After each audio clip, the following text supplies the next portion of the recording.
नमस्कार, मैं कैलाश बिहारी। आज हम लोग देखेंगे अव्यय पद। यद्यपि आप पहले लेक्चर में देख चुके हैं संस्कृत अनुवाद के लिए क्या क्या ज़रूरत पड़ता है, शब्द रूप, धातु रूप और प्रत्यय। दूसरे में हम लोग देख रहे हैं प्रत्यय क्या है। दूसरे और तीसरे लेक्चर में हम लोग कृदंत प्रत्यय देखे हैं। चौथे, पाँचवें, छठे में हमने लकार देखा है। सातवां और आठवां जो हमारा लेक्चर है उसमें हमने तद्धित प्रत्यय देखा है। अनुवाद की दृष्टि से हम लोग 22 देखेंगे, 11 देख चुके हैं। फिर 9th और 10th में हमने क्या देखा, समास किसे कहते हैं, कैसे एग्जाम में आता है, कैसे इसे लिखना है, ये सारी बात हम लोग देख चुके हैं। अर्थात 10 दिन हम लोग पहले देख चुके हैं कि क्या क्या बेसिक चीज़ें हैं अनुवाद के लिए, वो सब देख चुके हैं। आज हम लोग चर्चा करेंगे कि अव्यय पद क्या है, इसका जरूरत क्या है। अव्यय पद जैसा कि नाम से है अव्ययम, नव्ययम, है ना, अव्यय पदम। अव्ययम नव्ययम का मतलब क्या था? न मतलब नहीं, व्यय का मतलब जो व्यय हो, अर्थात वैसा पद जो परिवर्तित ना हो, चेंज नहीं हो, एक समान रहे, उसी का नाम अव्यय है। संस्कृत में आप लोग जानते हैं सदृशम त्रिषु लिंगेषु सर्वासु च विभक्तेषु वचनेषु च सर्वेषु यन व्यय इति तद अव्ययम। अर्थात जो तीनों लिंगों में समान हो, सभी विभक्तियों में समान हो, तीनों वचनों में समान हो। संस्कृत में आपको पता है 3 लिंग, 3 वचन और 7 विभक्तियां हैं। इनमें जिनका समान रूप हो उसी का नाम होता है अव्यय। हर एक अव्यय जो होता है वह प्रथमा एक वचन का रूप होता है, अर्थात उसमें 1.1 होता है। तो अव्यय की जरूरत कहाँ पड़ेगा आपको? अव्यय का कहाँ जरूरत पड़ेगा? अनसीन पैसेज, अनदेखा पाठांश जो आता है वहाँ आपको जरूरत पड़ेगा। क्वेश्चन जो रहेगा वह अव्यय में दिया रहेगा, उसका जब तक हम मीनिंग नहीं समझेंगे तब तक हम कभी भी उसका आंसर नहीं लिख पाएंगे। अर्थात आपको आंसर जानना बहुत ज़रूरी है। जब आप आंसर जानेंगे तभी उसका क्वेश्चन आंसर लिख पाएंगे। आप जब अनुवाद बनाते हैं, संस्कृत राइटिंग जब करते हैं, तो वहाँ भी अव्यय की आवश्यकता होती है। क्यों? बीच बीच में अव्यय आपको आ जाएगा। जब तक आप अव्यय नहीं जानेंगे, उसका मीनिंग नहीं जानेंगे, तब तक आप जोड़ नहीं पाएंगे और अनुवाद आपका बनेगा न, संस्कृत राइटिंग आपकी अधूरी रह जाएगी। जब आप श्लोक पढ़ेंगे, पद्य पढ़ेंगे, तो उस श्लोक के बीच में भी आपको अव्यय का प्रयोग होगा। जैसे वागर्था संपृक्तो वागर्थ प्रतिपत्ते जगत पितरो वंदे पार्वती परमेश्वरो। इव क्या है? हमारा अव्यय है। आप कुमार संभवम का श्लोक देखेंगे, अस्ति उत्तरश्याम देशी देवतात्मा हिमालयो नाम नगाधिराज पूर्वा पर्वतो निधि वगा स्थित पृथ्व्या इव मानदंड। वहाँ पर भी इव का प्रयोग है। तो ये इव हमारा अव्यय है, ये कभी भी नहीं बदलेगा, ज्यों का त्यों रहेगा। तो हमने क्या देखा पद्य में? जब हम लोग गद्य पढ़ेंगे, गद्य में, तो वहाँ पर भी अव्यय का प्रयोग होगा। आप जब निबंध लिखेंगे, संस्कृत राइटिंग करें, वहाँ अव्यय है। अनसीन में अव्यय है, मतलब अव्यय का प्रयोग सर्वत्र है। हमने आज यही विचार किया कि आप लोगों को अव्यय जो मुख्य रूप से है, जो कि आपके काम की चीज़ें है, उसके बारे में आपको बताना चाहता हूँ। आप कंपल्सरी यूपीएससी में भी आप देखेंगे जो पेपर होता है वहाँ भी सेंटेंस बनाने आता है, हर जगह आता है, इनका प्रयोग है। तो कुछ अव्यय है जो आपके लिए है तो बहुत, लेकिन मैं मुख्य रूप से जो आपके लिए है, 2000 से अब तक जो अनसीन पैसेज में पूछा गया है उसका मैं यहाँ जिक्र कर रहा हूँ, चर्चा कर रहा हूँ। यद्यपि आप लोग पहले वीडियो देखे होंगे, यूट्यूब पर क्लास देखे होंगे, तो मेरा जो 8वां जो हमारा लेक्चर है वह अव्यय से आधारित है। दूसरा तीसरा जो कत्वा तुमुल प्रत्यय उससे भी अव्यय से आधारित ही है, वहाँ पर भी मैंने समझाया। तो चलिए, कुछ मुख्य रूप से अव्यय है उस पर हम लोग करते हैं। जैसे देखिए आप लोग लिखते जाइएगा। पहले हमारा परितः। परितः का अर्थ क्या होता है? चारों ओर या चारों तरफ से। उसी तरह आपका है एक अभीतः। अभीतः, इसका भी अर्थ क्या होता है? चारों ओर या चारों तरफ से। उसके बाद आपका है सर्वतः। इसका भी मीनिंग क्या होता है? चारों ओर या चारों तरफ से। तो ये 3 अव्यय पद ऐसे हैं जिसका मीनिंग होता है चारों ओर से या चारों तरफ से। इन तीनों अव्यय पद के योग में कौन सी विभक्ति होती है? तो द्वितीय विभक्ति होती है। अर्थात मीनिंग आएगा षष्ठी, लेकिन वहां हम विभक्ति जोड़ेंगे द्वितीय। जैसे गांव के चारों तरफ लड़के खेलते हैं, तो वहां कहे ग्रामम परितः। ग्रामस से नहीं कहेंगे। आप लोग संस्कृत राइटिंग सीख रहे होंगे, शब्द रूप सीखने के बाद आपको पता चल जाएगा कि हम कैसे सेंटेंस बनाएंगे। ठीक है। उसके बाद फिर है आपका निक्सा। निक्सा का अर्थ होता है निकट, निकट, नजदीक। ठीक है। निक्सा का अर्थ क्या होता है? निकट या नजदीक। इसके भी योग में आपकी कौन सी विभक्ति होगी? द्वितीय विभक्ति ही होगी। जैसे ग्रामम निक्सा बालका खेलंती, तो ग्रामम आएगा लेकिन मीनिंग आएगा गांव के निकट। उसी तरह है प्रति। प्रति का अर्थ होता है की ओर या की तरफ, की ओर या की तरफ। जैसे ग्रामम प्रति गच्छ, गांव की ओर जाओ या गांव की तरफ जाओ। उसके बाद आपका शब्द है विना।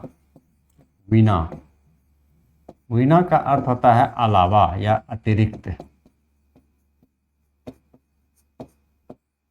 जैसे परिश्रम के अतिरिक्त परिश्रम के न, परिश्रमम विना विद्या न भवति। ध्यान रखिएगा, विना शब्द के योग में द्वितीय, तृतीय और पंचमी विभक्ति होती है। आप लोग कारक में पढ़ेंगे, पृथक विना नाना भी तृतीय अंतरस्याम। उसके बाद हमारा होता है सह। सह का अर्थ होता है साथ। साथ का और संस्कृत होता है साकम भी होता है। उसके बाद आपका समम होता है। उसके बाद सार्धम होता है ना? सार्धम और सार्धम ऐसे भी लिखा जाता है, ये दोनों सही है। तो ध्यान रखिएगा, इसका अर्थ होता है सात। सह का अर्थ होता है सात, साकम का अर्थ होता है सात, समम का अर्थ होता है सात, सार्धम सार्धम का अर्थ सात। इन शब्दों के योग में जो है कौन सी विभक्ति होती है? इन शब्दों के योग में आपका होगा तृतीया विभक्ति। ध्यान रखिएगा, इन शब्दों के योग में कौन सी विभक्ति होती है? तृतीया विभक्ति होती है। जैसे राम के साथ, है ना, राम के साथ, तो हमारा क्या हो जाएगा? राम के साथ रामेन सह, है ना।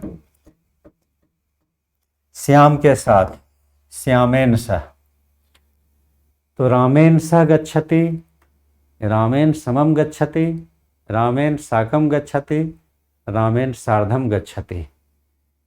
अर्थात मीनिंग आएगा षष्ठी का, लेकिन विभक्ति हम लोग वहाँ तृतीया जोड़ेंगे। तो इन चीज़ों को ध्यान में रखिएगा। एक है आपका अलम। अलम, ध्यान रखिएगा, अलम का अर्थ होता है बस, काफ़ी, पर्याप्त। इनके योग में दो विभक्तियाँ होती है। एक तो तृतीया भी होगी, जैसे अलम श्रमेन, है ना, अलम श्रमेन, अर्थात श्रम पर्याप्त है। और एक में आपका चतुर्थी में उसके लिए है गम्यमाना अपि क्रिया कारक विभक्तो प्रयोजिका। ये सब आपको याद रखने की जरूरत नहीं है, ध्यान में रखना है कि अलम के योग में तृतीया होता है। चतुर्थी कैसे सूत्र है? नमस्वस्ति स्वाहा सदा अलम बसठ योगाच। जैसे आप लोग सुने होंगे अलम मल्लो मल्लाय, अलम मल्लो, मल्ल कहते हैं पहलवान को, मल्लाय, मल्लाय कहते हैं पहलवान के लिए। अर्थात एक पहलवान अगले पहलवान के लिए पर्याप्त है, काफ़ी है। आपने देखा अलम शब्द। नमः शब्द के योग में भी चतुर्थी विभक्ति होती है। नमः भी हमारा अव्यय पद है। नमः का अर्थ होता है प्रणाम। जैसे आप लोग सुनते भी होंगे गणेशाय नमः, सरस्वत्यै नमः, गुरुवे नमः। तो ये सब सेंटेंस बनाने के लिए आपको ध्यान में रखना है। लगता है गणेश को प्रणाम द्वितीय विभक्ति नहीं होती, यहाँ पर हमारा चतुर्थी विभक्ति होती है।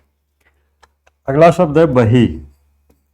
बही का अर्थ होता है बाहर, है ना, आउट, बाहर। जैसे घर से बाहर जाओ, तो इस बही शब्द के योग में हमारा क्या होता है, पंचमी विभक्ति होती है। जैसे गृहात बही, घर से बाहर। तो ध्यान रखिएगा। ऊपरी, ऊपरी का अर्थ होता है ऊपर, ठीक है। अधः का अर्थ होता है नीचे। ऊपरी शब्द है, ऊपरी का अर्थ होता है ऊपर, और अधः का अर्थ होता है नीचे। तो ये ध्यान में रखिएगा, आपका ये अधः नीचे, अधो अधः नीचे नीचे। तो नीचे जो मीनिंग है आपका ये हो गया। पूरतः, अगला अव्यय है पूरतः। पूरतः का मतलब होता है आगे से, है ना, पूरतः आगे से या आगे आगे, पूरतः। उसी तरह आपका है पृष्ठतः। पृष्ठतः का अर्थ होता है पीछे से, आगे से पीछे से, पृष्ठतः पीछे से। आप देखेंगे इसमें यद्यपि आपका तसी प्रत्यय का प्रयोग हुआ है, ध्यान में रखिएगा।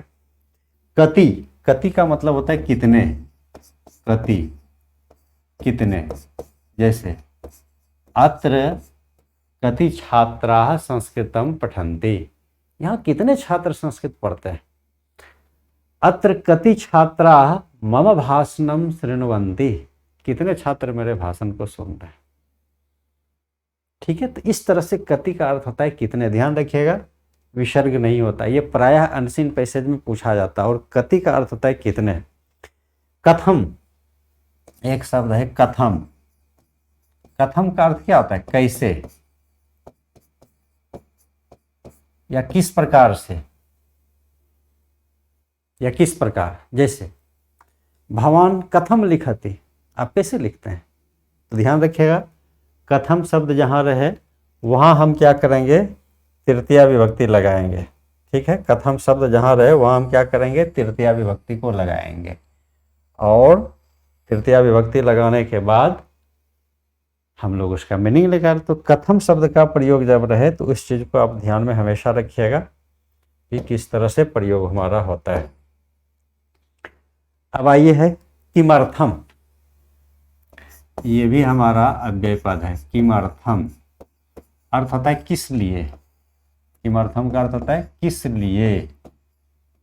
जैसे आप किस लिए पढ़ते हैं, भवान किमर्थम पठति, भवान किमर्थम पठति, आप किस लिए पढ़ते हैं, क्या कहेंगे, अंकाय, नंबर के लिए पढ़ते हैं। तो अंकाय में चतुर्थी विभक्ति शब्द रूप देखेंगे, बालक का चतुर्थी बालका होता है, राम का रमा, अंका अंकाय। कोई कहेगा नहीं सर मैं तो ज्ञान के लिए पढ़ता हूँ, अहम ज्ञानाय, ठीक है। तो इस तरह से किमर्थम शब्द जहाँ रहेगा वहाँ आप चतुर्थी विभक्ति का प्रयोग करिएगा। चतुर्थी ही विभक्ति लगेगी, यह हमारा अव्यय पद है। प्रायः एग्जाम में पूछा ही जाता है अनसीन पैसेज में। तो किमर्थम हो गया। अब उच्चैः, उच्चैः मतलब होता है जोर से। उच्चैः मतलब होता है जोर से, ऊंची आवाज से, जोर से। ध्यान रखिए ये अव्यय पद है, तृतीया बहुवचन नहीं है। अव्यय का अर्थ होता है जोर से। सह उच्चैः वदति, सेंटेंस बना लीजिएगा, छोटे छोटे सेंटेंस बनाने का कोशिश करिए। सह उच्चैः पठति, सा उच्चैः रोदिति, वह जोर से रोती है। यदा बालिका श्वश्रुगृहं गच्छति तर्हि उच्चैः रोदिति, समझ गए होंगे। आइए च का अर्थ होता है और। च का अर्थ होता है और। जैसे रामः च श्यामः च पठत, राम और श्याम पढ़ते हैं। ध्यान रखिए संस्कृत का नियम है कि हर एक पद के बाद आप च लगा सकते हैं, या लास्ट में लगा सकते हैं, या बीच में। संस्कृत का ये नियम है।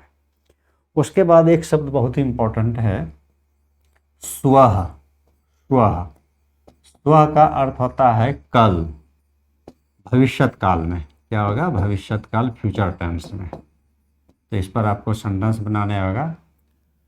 श्वः वयं गृहं गमिष्यामः, कल हम लोग घर जाएंगे। एक होता है हमारा हयः, है ना, आप हयः ऐसे भी लिख सकते हैं, ह पूरा लिखिए, नीचे हलंत लगा दीजिए, फिर य को अलग लिखिए। ये भी होता है हमारा कल, ध्यान रखिए विसर्ग है। ये हमारा होता है पास्ट टेंस में, भूतकाल में। जैसे अहम हयः भागलपुरम अगच्छम, मैं कल भागलपुर गया था। तो ये हमारा क्या है, भूतकाल के अर्थ में हया होगा, और स्वः जो होता है हमारा भविष्यत काल के अर्थ में। इसी में यदि पर लगा देते हैं, पर इसमें भी पर लगा देते हैं, तो ये हमारा मीनिंग हो जाएगा परसों, परसों, है ना। इसी तरह से परसों मैं भागलपुर जाऊंगा, परसों मैं भागलपुर गया था। तो ध्यान रखिए, परहयः परस्वः यदि आप लगा देते तो इस पर थोड़ा सा ध्यान में रखिए। स्वः कल, हयः कल, परस्वः परसों, परह्यः परसों। अब होता है आज का संस्कृत होता है अद्य। ध्यान रखिएगा, ना तो हलंत है ना तो विसर्ग है। अद्य का अर्थ होता है आज, टुडे। अद्य अहम पठामि, अद्य इतस्ततः न भ्रमामि, आज मैं इधर उधर नहीं घूमता हूँ, घूम रहा हूँ। आइए, अद्य हो गया। अब है अत्र। अत्र का है इसमें तरल प्रत्यय, अत्र का अर्थ होता है यहाँ।